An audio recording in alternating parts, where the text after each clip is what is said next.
30 വർഷക്കാലത്തെ നരകയാതനയുടെ ഫലമാണ് ഇന്നിപ്പോൾ ഇവിടെ കിട്ടിയിരിക്കുന്ന ഒരു അംഗീകാരം. രാമേശ്വരം കോളനി എന്ന് പറയുന്ന ഒരു കോളനി ഈ പ്രദേശത്തോ ഈ കൊച്ചി നഗരസഭയുടെ അകത്തുണ്ടെന്ന് പോലും പലർക്കും അറിയില്ല.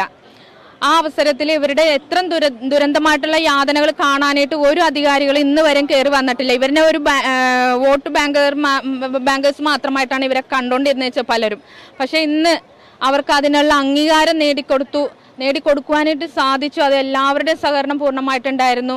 എനിക്ക് ഈ 3 വർഷത്തെ കാലയളവിനുള്ളിൽ പറഞ്ഞ പോലെ തന്നെ പ്രവർത്തിച്ചു കൊണ്ടിട്ട് അവരുടെ പട്ടയം മേടിച്ചു കൊടുക്കാനായിട്ട് അവരുടെ ജാതി സർട്ടിഫിക്കറ്റ്, ചക്ലി സമുദായത്തിൻ്റെ ജാതി സർട്ടിഫിക്കറ്റ് മേടിച്ചു കൊടുക്കാനും തന്നെ ആയത് തന്നെ വളരെ സന്തോഷം. കാരണം ഇതെല്ലാം ഒരിക്കലും കിട്ടാക്കനിയാന്ന് പറഞ്ഞിരുന്നേച്ച ഒരു വസ്തുത തന്നെയായിരുന്നു.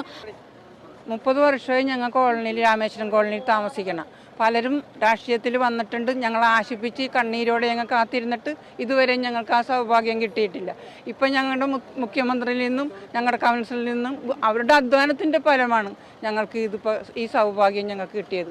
ഇതുപോലൊരു സന്തോഷം ഞങ്ങൾക്ക് കിട്ടാനില്ല. 30 വർഷത്തിലേറെയായി ഞങ്ങൾ ആ അഴുക്ക് ജാലിൽ കിടന്ന് കഷ്ടപ്പെടാൻ തുടങ്ങിയിട്ട്. ഇന്നിപ്പോൾ ഞങ്ങൾ നരയാതന അനുഭവിക്കുകയായിരുന്നു. ഇന്നിപ്പോൾ ഞങ്ങൾ സ്വർഗത്തിലേക്ക് കടന്നേക്കാണെന്ന് ഞങ്ങൾക്ക് പറയാം.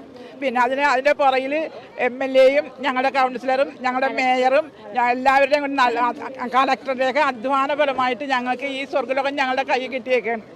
ഞങ്ങൾക്ക് ഈ സന്തോഷം പറഞ്ഞറിയിക്കാനില്ല. അത്ര ഞങ്ങൾ ഒരുപാട് ദുരിതത്തിൽ അവിടെ കിടന്ന് അനുഭവിച്ചിട്ടുണ്ട്.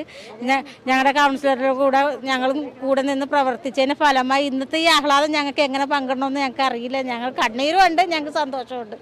263 കുടുംബാംഗങ്ങൾക്കാണ് ഇന്ന് ഞങ്ങൾക്ക് ഇത് അനുവദിച്ച് കിട്ടിയത്. അതിനെ ഞങ്ങൾ ഇപ്പോൾ ഇവിടുന്ന് കൊടുത്തു.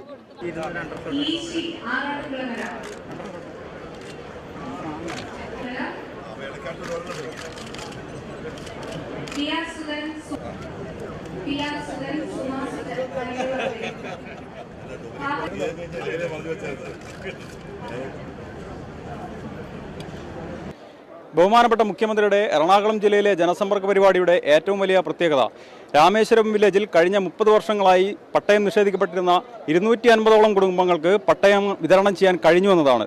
അവരുടെ സന്തോഷമാണ് നമ്മളിവിടെ പങ്കുവച്ചത്.